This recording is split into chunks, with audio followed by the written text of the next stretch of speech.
اللہ تعالیٰ نے رمضان میں زوجہ کے قریب جانے سے صحابہ کو منع کیا تھا. بڑا دلچسپ واقعہ ہے. رمضان کی راتوں میں بھی زوجہ کے قریب جانے سے منع کیا تھا. ایک صحابی تھے, وہ رات میں کہیں چلے گئے, اب بڑے پریشان ہوئے, رسول اللہ صلی اللہ علیہ وسلم کے پاس آئے, عرض کیا یا رسول اللہ مجھ سے غلطی ہوئی, رمضان کی رات میں میں نے اپنی زوجہ کے قریب چلا. آپ نے فرمایا کیوں؟ وہ بڑا دلچسپ واقعہ ہے, بظاہر تھوڑا حیا کے خلاف بھی ہے لیکن اتنا بھی نہیں ہے. وہ کہہ رہے میری زوجہ کہیں پانی بھرنے کے لیے جا رہی تھی, ان کی پنڈلی کھلی تو میری نظر بیوی کی پنڈلی پر پڑی اور میں بس پاگل ہو گیا بیوی کے عشق میں. میں یہ اس لیے بیان کر رہا ہوں کہ جو لوگ نظر کی حفاظت کرتے ہیں وہ بیوی کے عشق میں پاگل ہوتے ہیں. جو دن رات انٹرنیٹ پر پنڈلیاں دیکھتے رہتے ہیں انہیں بیوی کی پنڈلی بھی کیا شکل بھی اچھی نہیں لگتی ان کو. بد نظری کا یہ عذاب ہے, وبال ہے کہ جو اللہ نے گھر میں آپ کے لیے بٹھائی ہے وہ آپ کو اچھی نہیں لگے گی.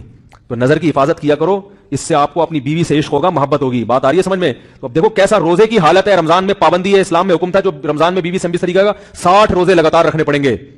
کتنا بڑا جرم, لیکن صحابی سے برداشت نہیں ہوا. صرف زوجہ کے پاؤں پہ نظر پڑی ہے تو وہ کیسے بیوی سے محبت کرتے ہوں گے, اور وہ بیوی کے بغیر رہ سکتے ہوں گے.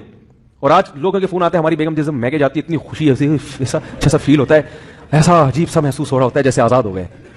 میں کہتا ہوں ظاہر ہے اب تمہیں موقع مل گیا کنڈی لگانے کا, ٹھیک ہے نا, اور آنکھ مٹکے کرنے کا, تو خوش تو ہوگے.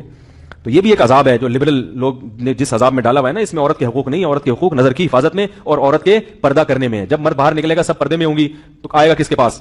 بیگم کے پاس ہی آئے گا. تو اتنے منہ کالا کرنے کے راستے کھول دیے ہیں تو ظاہر ہے پھر کامیاب ازدواجی زندگی نہیں ہوتی. تو نبی کے پاس آیا, عرض کیا یا رسول اللہ میں برداشت نہیں کر پایا, تو آپ مسکرا دیے. تو وہ نبی کے پاس گئے, یا رسول اللہ ایسے ہوا, مجھ سے غلطی ہو گئی. تو آپ نے فرمایا کیوں؟ فرمایا ایسا ہو گیا تھا. تو آپ صلی اللہ علیہ وسلم نے فرمایا 60 روزے رکھو لگاتار. انہوں نے فرمایا ایک کی طاقت نہیں ہے, اس میں یہ ہو گیا 60 کیسے رکھوں گا, نہیں ہے طاقت 60. آپ نے فرمایا ٹھیک ہے پھر 60 غریبوں کو 2 ٹائم کا کھانا کھلاؤ. فرمایا اس کی بھی طاقت, بولو بھائی, نہیں. اتنے میں ایک صحابی لائے کوئی چیز صدقہ کرنے کے لیے. تو آپ نے فرمایا چلو اصل حکم تو یہی ہے کہ 60 روزے یا پھر 60 غریبوں کو کھانا, وہ نہیں تو چلو فی الحال ان کو تنبیہ کے لیے کچھ ان سے صدقہ کروا لیتا ہوں. فرمایا چلو یہ فلاں خیرات کی ایک چیز لے کر آئے ہیں, تم یہ لے کے غریبوں میں بانٹ دو. انہوں نے فرمایا مجھ سے زیادہ غریب پورے مدینہ میں ارے بھائی کوئی بھی نہیں. آپ صلی اللہ علیہ وسلم مسکرانے لگے, فرمایا جاؤ کھاؤ اور بچوں کو کھلاؤ. واہ بھائی غلطی بھی ہوئی اور گھر میں راشن بھی آ گیا. تو اس کے بعد قرآن کی آیت نازل ہوئی کہ احل لکم لیلۃ الصیام الرفث الی نسائکم ہن لباس لکم وانتم لباس لہن علم اللہ انکم کنتم تختانون انفسکم فتاب علیکم وعفى عنکم فالآن باشروہن وابتغوا ما کتب اللہ لکم.